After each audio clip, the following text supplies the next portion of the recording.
अनवर जी कुरैशी नगर पालिका भादरा के हमारे यशस्वी पार्षद जनाब अनवर कुरैशी मंच पर पधारे।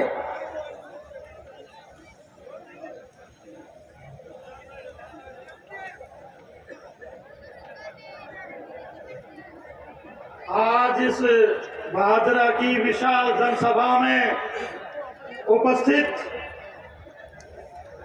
हमारे यहाँ बड़े भाई डॉक्टर एसपी सिंह साहब, पूर्व विधायक और हरियाणा किसान मोर्चा के अध्यक्ष सुखविंदर सिंह मांडी साहब, संगरिया से पधारे हमारे पूर्व चेयरमैन प्रदीप जी, हमारे यहाँ भादरा पंचायत समिति के प्रधान भाई अनिक जी औलख साहब, हमारे यहाँ पधारी हमारी पूर्व जिला प्रमुख दमयंती जी, यहाँ के चेयरमैन बलवंत जी, राजीव जी कस्वा साहब, जिला उपाध्यक्ष अनूप सिंह जी, पूर्व प्रधान भाई हमारे संतोष जी बेनीवाल जी, हमारे यहाँ नगर मंडल के अध्यक्ष भाई जगदीश जी गर्ग साहब, लाहौर से पधारे हमारे पूर्व प्रधान अमर सिंह जी, भाई दयानंद जी, भाई मांगीलाल जी, तमाम मंचा से हमारे यहाँ मेहमान पधारे हैं। आप सबको मैं हार्दिक अभिनंदन करता हूँ। और सामने बैठी मेरी मातृशक्ति, मेरी बहनें, मेरी माताएं, मेरे बुजुर्गों, नौजवान साथियों, प्यारे बच्चों, मीडिया के बंधुओं, इस कानून व्यवस्था को संभालने वाले सारे अधिकारियों, आज इस विशाल जनसभा में देख के मन बड़ा गदगद हो रहा है कि आज तक इस सभा कभी भादरा में हुई थी। एक वक्त था साथियों, आपके सामने मैंने निर्दलीय चुनाव लड़ा था, आज उससे भी बड़ी सभा में देख रहा हूं और निश्चित हो चुका है कि चुनाव भारतीय जनता पार्टी यहां से भाई संजीव जी बेनीवाल यहां से जीत चुके हैं। साथियों, जहां तक पिछले 5 साल का प्रश्न है, 5 साल के अंदर भादरा में इस बैली ने आपस में भाईचारा खत्म करने की कोशिश की है साथियों। आज तक ऐसा कभी नहीं हुआ भादरा में जो पिछले 5 साल में हुआ। साथियों, चुनाव मैंने भी संजीव जी बाबू सामने लड़े थे, मेरे पिताजी ने लड़े थे, संजीव जी के पिताजी लड़े थे, ज्ञान सिंह जी के सामने चुनाव लड़े थे, लेकिन भादरा की व्यवस्था कभी खराब हुई, दोस्ताना कभी खराब हुई। और आज इस साथी ने भाई से भाई की दूरी तैयार की, ऐसा वातावरण बिगाड़ दिया। और वोट कौन दियो, अगर पुलिस भेज दो, इन्हें रात में पकड़ लो, इन्हें अंदर कर दो, इन्हें ठोका पीटी कर दो। इसी व्यवस्था का दी आता है भादरा बिल्कुल झुकी करी है। साथियों, मैं कहना चाहूंगा इन भाईदरा को भाईचारा बनाना खातर, भादरा की व्यवस्था बनाना खातर अपन सारा लोगों ने मिल गए 25 तारीख में भाई संजीव में अपन जिताना। और निश्चित रूप में पिछले 1.5 महीनों लग गया और खरा सारा वो प्यार प्रेम सहयोग मिलने लग रहे हैं, इतना आशीर्वाद मिलने लग रहे हैं कि बहुत बड़ी जीत होगी साथी। अपन जीत के अंतर में बढ़ानो है, इन्हें बहुत बड़ी जीत करनी है। ये खतर है कि दिल्ली और जयपुर में और मैसेज रहना कि भादरा की जनता परेशान ही जिला संजीव नेता वोटा जिताए हैं, तो संजीव भाई ना पाके की और बढ़ा। अब नेता में दिमाग में आ गया, अब व्यवस्थापन करनी। 2-3 दिन में बचे हैं, एक एक कार्यकर्ता एक एक बूथ पर जाके एक एक चीज में संभाल लो साथियों, एक एक चीज में संभाल लो और बाउंडर बचावे। फेसबुक पर दिखे तो ये मदद करना आ जाओ बेचारों के नाम हरियाणा में मीनू बेनीवाल है, बिना बटों का कुत्तो। अरे भाषा को यार, अरे नेतागिरी करे क्या कुत्तो? अरे गणकरी बेनीवाल छोरी बैठी है भादरा में आपसे नहीं है तो वो कुत्तों से इकट्ठी हुई थी, तो सारी बेड़ा निकाल कर लग रही है। हड्डी शर्मिंदगी बड़ी कोई सब बेशर्मी हद हो रही। तो साथियों, निवेदन करो संग साथ, आज मुख्यमंत्री जी आने लगी, आशीर्वाद देना लग रही है, भादरा की जनता रूबरू आने लग रही है। भी वो प्यार है भादरा के प्रति, भी वो प्यार है हमारे उम्मीदवार के प्रति, जब चाल ये विशेष रूप भादरा में आने लगे। राजस्थान में 200 सीटा है, सारी जगह बोल सकते हैं, ये मतलब समझ थे मैडम वो मतलब थे। और बहुत बड़ी बात है। तो साथियों निवेदन को उतारा सारा हूं, सारा का सारा साथी मिल गए। अरे लड़ाई ठीक नहीं, चुनाव तो हरेक चुनावड़ा सारा चुनावड़ा अफसरी में कभी व्यस्त रखा। अरे ज्ञान सिंह जी कसमा, मेरे पिता मेरा नाम मेरा कसमा है। अफसरी में सारा बड़े रिश्तो, सारा बड़े रिश्तो चुनाव लड़ दिया होगा, कभी आपस में आपसे रिश्तेदारी बहुत तोड़ी। और एक और साला बड़ी को गांधी बोलो मिलता ही, वो भी तो रिश्ता है साला बड़ी को। एक रखी अपनी बहन सके, जब वो आदमी आपकी बहन को नहीं उसके वो थारो उसके क्या बता दी मैंने। और साथियों निवेदन करूं, सारा हाथ खड़ा करके एक बात कह दो, एक एक वोट देना, एक एक चिंता। बहुत बहुत धन्यवाद। जय हिंद, जय भारत।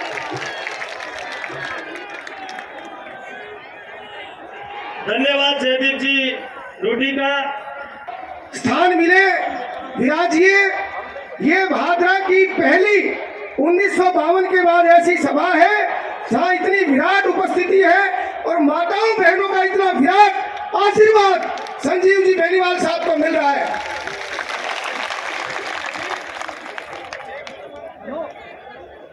भादरा में विरोधियों की, भादरा में विरोधियों की हालत बड़ी खराब है। सच कह रहा हूँ या झूठ बोल रहा हूँ? अरे भादरा में विरोधियों की हालत बड़ी खराब है। और बात अच्छी लगे तो फिर ताली देना सुनने के बाद। भादरा में विरोधियों की हालत बड़ी खराब है और संजीव जी का नहीं है ये तो जनता का चुनाव है। बोलो संजीव जी का नहीं है ये तो जनता का चुनाव है। भादरा में विरोधियों की हालत बड़ी खराब है और संजीव जी। अभिनंदन करते हुए जोरदार तालियों के साथ श्रीमान सुखविंदर सिंह जी शोरार को आमंत्रित कर रहा हूं कि आप आए और सभा को संबोधित करें। भारत माता की। ये भी तो मेरी आवाज ठाटी आई भाई। भारत माता की, भारत माता की। ये जितने साथी इस रैली की व्यवस्था में लगे हुए थे, मैं बार बार एक बात कहूं कि भाई पिछले 20 दिनों मैं जिस प्रकार का माहौल भादरा विधानसभा के एक गांव में देखा है, बींग हिसाबों इनका जो तादाद आवेगी वह मेरे हिसाबों थारा ऊँटे को नहीं भाई। और भाई आप लोगों ने काबिले तारीफ आप लोगों की जो संख्या है, और खास तौर पे मैं मेरी मातृशक्ति को, जिन्होंने आज अपने बेटे भाई संजीव बेनीवाल जी के प्रति, क्योंकि आपके इस भादरा विधानसभा में एक चर्चा चलती है कि भाई रैलियों में ये हमारा वर्गा तो आ जाए है लेकिन मातृशक्ति नहीं आती, परंतु आज आपने इतनी भारी संख्या में आके ये बताने का काम किया है कि किस प्रकार से इन 5 वर्षों के दौरान हमारी मातृशक्ति की सुरक्षा के साथ लगातार खिलवाड़ी की गई है। साथियों बुजुर्गों, आज जिस प्रकार की भाषा शैली आपके भादरा विधानसभा क्षेत्र में इस्तेमाल होती, हर कोई आहत है उससे, चाहे इस भादरा का बुजुर्ग हो, चाहे हमारी मातृशक्ति हो, चाहे हमारी बहन बेटियां युवा साथी हो। और साथियों, आज जिस तादाद में, क्योंकि मुझे पिछले 5 जो योजनाएं संजीव बेनीवाल जी ने यहाँ चुनाव की लड़ी, हर एक बार मैं आपके बीच में आता हूं, परंतु इस बार तो माहौल ही कुछ अलग दिखाई दे रहा है। यहाँ उपस्थित सभी मेरे मामा मामी, नाना नानी, भाई बहन, पत्रकार, छायाकार, संगीतकार, सभी साथियों को मेरी राम राम। मंच पर मेरे से पूर्व में जितने भी साथी अपना संबोधन यहाँ देके गए, चाहे उसमें आदरणीय जयदीप जी हो, एसपी सिंह जी हो, यहाँ आपके नगर पालिका के चेयरमैन हो, हमारे मंडलों के सभी सम्मानित अध्यक्ष हो, जितने भी साथी आपके बीच में आए, और अनिल ओलख जी ने तो अपने शब्दों से तीर चलाने का जो काम किया, हर एक व्यक्ति की मैं तालियों की गूंज सुन रहा था। तो सम्मानित मंच, ये पिछले 9.5 वर्षों के दौरान जब हमने 2014 में एक हालात इस प्रकार की थी कि 10 साल का कांग्रेस का कुशासन, और उस कांग्रेस के कुशासन के दौरान किस प्रकार से भ्रष्टाचार को, किस प्रकार से इस देश में लूट तंत्र को हावी किया गया, कहीं 70,000 करोड़ के घोटाले, और इससे बढ़ते बढ़ते 1.5 लाख और 2.5 लाख 3 लाख करोड़ तक के घोटालों से एक एक व्यक्ति आहत था। और तो और साथियों, बुजुर्गों, इस देश की सबसे बड़ी जाति अगर कोई है तो वो किसान की जाति है। इस देश के किसान ने लगातार सड़कों पे संघर्ष किया, परंतु उस 10 वर्ष की मनमोहन सिंह की गूंगी बहरी सरकार ने इस देश के किसान की नहीं सुनी। और इन सब बातों को देखते हुए एक एक व्यक्ति ने यह तय किया, वो किसी भी जाति का हो, किसी भी धर्म का हो, कि हमें ये कुव्यवस्था को बदलते हुए और एक ऐसे मजबूत व्यक्ति को देश की गद्दी के ऊपर बैठाना है। और हम सब ने नरेंद्र भाई मोदी को चुनने का काम किया। इन 9.5 वर्षों के दौरान हमारे इस देश के 12 करोड़ से ज्यादा परिवारों के पास सीधे पानी की व्यवस्था करने का चाहे काम किया हो, चाहे 8 करोड़ से ज्यादा हमारी मातृशक्ति को जो चूल्हे के साथ अपने आप की आंखें खराब करती थी, उसके धुएं से उन तक गैस सिलेंडर पहुंचाने का काम किया हो।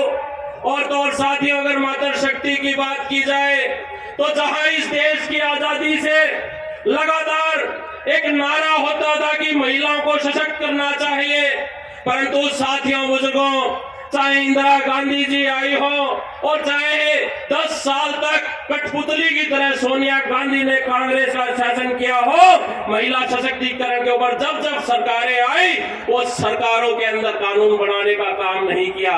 मैं अपनी मातृशक्ति की तरफ से धन्यवाद करता हूं आदरणीय प्रधानमंत्री नरेंद्र मोदी का, जिन्होंने न कि सिर्फ महिलाओं को सशक्त करने का काम किया, बल्कि साथियों, बुजुर्गों, महिलाओं को आने वाले समय में कानून बनाकर देश चलाने का अधिकार भी देने का काम किया है। यहाँ पे बहुत सारे अनुसूचित भाई यहाँ उपस्थित होंगे। मैं बता देना चाहता हूँ, जो कांग्रेस सरकार जिसने इस देश के 75 सालों के दौरान जहां इस देश में लंबे समय तक शासन करने का काम किया, और एक से महापुरुष डॉक्टर B.R. अम्बेडकर, भीमराव अम्बेडकर जी, जो बहुत ही पढ़े लिखे व्यक्ति और जिन्होंने कोई भी जाति हो, कोई भी धर्म हो, जो इस देश का नागरिक है, उसको बोलने, पढ़ने, लिखने और आगे बढ़ने का अधिकार देने का काम किया, ऐसे भीमराव अम्बेडकर को लगातार दबाने का काम कांग्रेस पार्टी ने किया। चाहे वो 52 का चुनाव लड़ा हो, चाहे 54 का उन्होंने चुनाव लड़ा हो, जवाहरलाल नेहरू जी ने उनकी मुखालफत करके उनको हराने का काम किया। मुझे खुशी होती है इस बात की, मुझे गर्व होता है इस बात का कि मैं ऐसी भारतीय जनता पार्टी का कार्यकर्ता हूं कि भीमराव अम्बेडकर को 1990 में जब जनता पार्टी की सरकार थी, भारतीय जनता पार्टी के समर्थन में जब भारत रत्न देने का काम किया गया। साथियों, आपके इस क्षेत्र के अंदर एक बड़ी तादाद जो खेती और कृषि से संबंध रखती है, और जब यहाँ पे किसान को नुकसान होता था तो यहाँ के किसान को सिवाय नुकसान के, सिवाय घाटे के और कुछ नहीं मिलता था। मुझे याद है जब भारतीय जनता पार्टी ने नरेंद्र भाई मोदी को प्रधानमंत्री का उम्मीदवार घोषित किया था, उस वक्त रेवाड़ी हरियाणा प्रदेश में एक बहुत बड़ी जनसभा हुई थी, और उस जनसभा में आप सबने भी सोशल मीडिया में या टीवी के माध्यम से उनका संबोधन सुना होगा। देश के प्रधानमंत्री ने इस देश के किसान से वादा किया था कि अगर ये आपका बेटा भाई देश की सर्वोच्च स्थान के ऊपर आप बैठाने का काम करेंगे, तो अगर प्राकृतिक रूप से कोई आपदा आएगी, चाहे कोई ओलावृष्टि हो, जल भराव हो या सूखे की मार हो, उस उसका नुकसान किसान को नहीं, नरेंद्र मोदी अपने खजाने से उसकी भरपाई करने का काम करेगा। परंतु साथियों बुजुर्गों, पिछले 20 दिनों के दौरान आपके यहाँ प्रचार में गांव गांव गली गली घूमा हूं और यहाँ तो गंगा को उल्टी बहाने का काम किया जा रहा है। यहाँ जो 5 साल तक जिनका हमने यहाँ चुन के भेज के विधानसभा में चुन के जिनको भेजा, वो लोगों के बीच में जाके कहते हैं कि मैंने तो यहाँ 1600 करोड़ रुपए मुआवजा दिलाने का काम किया है। ये जितने भी यहाँ साथी हैं, आज कैलकुलेशन हर कोई कर सकता है, मोबाइल आपके हाथ में है। अगर जितने परिवार खेती से संबंध रखते हैं 1600 करोड़ से भाग करोगे तो एक एक के खाते में 32 लाख आने चाहिए थे। मैं तो ये कहता हूं कि कांग्रेस पार्टी तो पप्पू से परेशान है और ये भादरा की जनता अपने गप्पू से परेशान है। ये साथियों बुजुर्गों, ये नरेंद्र मोदी की योजनाएं हैं कि इस देश के किसान के नुकसान की भरपाई करने का काम करती है। यहाँ पे तो पता नहीं किस प्रकार की बयानबाजियां चलती है। और साथियों, मुझे लगता है कि आप लोगों के गांव गांव गली गली इस बहादुरा शहर के एक एक वार्ड में संजीव बेनीवाल जी को मिल रहे अपार जन समर्थन को देखकर आपके पूर्व में चुने हुए विधायक बौखला गए हैं। साथियों, मैं पिछली बार भी आपके बीच में आया था और पिछली बार भी मैंने निवेदन आपसे किया था कि ये चाइनीज माल को घर में लेके मत आइए, इसकी ना कोई वारंटी है ना गारंटी है। साथियों बुजुर्गों, जिस प्रकार से हमने यहां देखा आचार संहिता लगने के बाद चाहे कोई नकली डीजल बनाने का भंडाफोड़ हुआ हो, चाहे या चंदन के तस्कर पकड़े गए हो और तो और चिट्टे जैसी और मादक पदार्थों की स्मगलिंग करने वाले लोग पकड़े गए हो, जितने भी इस प्रकार की पुलिस प्रशासन के द्वारा कार्रवाई की गई है, हर एक कार्रवाई के अंदर हमारे चुने हुए विधायक के दाएं और बाएं लोग शामिल मिले हैं।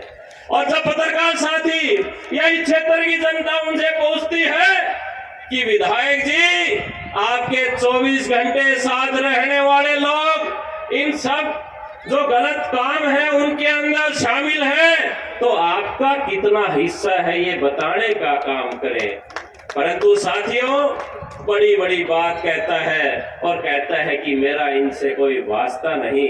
मैं ये पूछना चाहता हूं इस बहादुरा की जनता के माध्यम से कि विधायक जी, आप जब नहाने जाते हो तो क्या रेनकोट पहनकर नहाने जाते हो? अब ये तय आपको करना है कि किस प्रकार के व्यक्ति को आपने राजस्थान की विधानसभा में चुन के भेजना है। एक वो व्यक्ति है जिसने लगातार 30 वर्षों के दौरान आपके बीच में, आपके साथ एक एक सुख दुख में, चाहे वो सत्ता में हो या सत्ता से बाहर हो, आपका साथ कभी उसने नहीं छोड़ा। अपने सरल स्वभाव से, सहज स्वभाव से एक एक व्यक्ति, चाहे किसी भी जाति का व्यक्ति हो या किसी भी धर्म से संबंध रखता हो, सामाजिक ताना बाना और सामाजिक सौहार्द को बनाने का काम किया। ऐसे संजीव बेनीवाल जी को जिता के भेजेंगे या जिसने सामाजिक ताना बाना खंडित किया है, ऐसे उस कामरेड की दुकान को बंद करेंगे। ये तय आपने करना है। साथियों बुजुर्गों, मैं तो आपसे निवेदन करने आया हूं कि जिस प्रकार से एक ऐसी बड़ी बीमारी हमारे इस देश में आई थी, जिस बीमारी के कारण लगातार 2 वर्षों से ये देश क्या, ये पूरा संसार ठहर गया था, वो कोरोना की बीमारी। आप सबको पता है कि वो कहां से आई थी। और साथियों, जो ये विधायक आपने चुन लिया, ये भी उसी चीन से आया जहां से कोरोना आई थी। साथियों बुजुर्गों, मेरा निवेदन है कि जिस प्रकार से उस कोरोना बीमारी से छुटकारा पाने के लिए नरेंद्र मोदी जी ने 2-2 इंजेक्शन लगाए थे, इसी प्रकार का आने वाली 25 तारीख को आप इस कामरेड रूपी बीमारी के भी इंजेक्शन लगाने का काम करें। मेरा निवेदन यहाँ पुलिस प्रशासन से भी है, कि कहीं ना कहीं मुझे पास इस तरह की बातें आ रही है कि रास्ते में लोगों को रोका जा रहा है। मैं ये कहना चाहता हूं, ये 10 दिन और है, ये 11वें दिन यहाँ पे पूरे भादरा क्षेत्र के अंदर भगुआ में करने का काम करेंगे। जितना जोर लगाना है लगा लो। ये पब्लिक, ये जनता, ये भादरा के लोग अब रुकने वाले नहीं है और इनको 25 तारीख का इंतजार नहीं। इन लोगों ने आज ये तय कर दिया कि संजीव बेनीवाल जी को तो हम जिताएंगे और 200 की विधानसभा में सबसे बड़ी जीत दर्ज करवाने का हम लोग काम करेंगे। साथियों, सबसे बड़ी चीज दर्ज करवाने का। ये साथियों बुजुर्गों, अगर शहर की आप बात की जाए तो मैं अभी सैनी साहब से बात कर रहा था, इनसे पूछ रहा था कि शहर की व्यवस्थाएं किस प्रकार की हैं, तो ये बता रहे थे कि ना तो यहाँ पे सफाई के समय में सफाई होती है, ना यहाँ पे रस्तों की व्यवस्था है और तो और शहर के लोगों को लगातार पानी का खारापन भी झेलना पड़ता है। मैं साथियों आप सब से ये भरोसा दिलवा के जाता हूँ कि भारतीय जनता पार्टी को अपना समर्थन देने का आप काम करें, अपना अमूल्य वोट देने का आप लोग काम करें। भारतीय जनता पार्टी की सरकार 3 तारीख को हरियाणा प्रदेश में जो बनने जा रही है, आप लोगों को इस भरोसे के साथ अपनी बात पूरी करता हूँ कि 3 तारीख के बाद भारतीय जनता पार्टी की सरकार बनने के बाद और जिसमें संजीव बेनीवाल जी का अहम योगदान होगा, इस सरकार के बाद आपके इस क्षेत्र के एक एक व्यक्ति की और इस क्षेत्र के विकास का निश्चित तौर पे हम ध्यान रखने का काम करेंगे। इन्हीं शब्दों के साथ एक बार पुनः आप सब लोगों का बहुत बहुत धन्यवाद। भारत माता की जय। धन्यवाद विधायक जी। अब मैं कार्यकर्ताओं से निवेदन करता हूं कि जो जहां बैठे हैं उनके लिए पानी की व्यवस्था करें। मैं कार्यकर्ताओं से निवेदन करता हूं, अभी हमारे बीच में 2-4 मिनट में हेलीकॉप्टर उतर चुका है। मुख्यमंत्री जी से निवेदन करता हूं जहां भी बैठे रहे और कार्यकर्ताओं से निवेदन करता हूं कि पानी की व्यवस्था करें।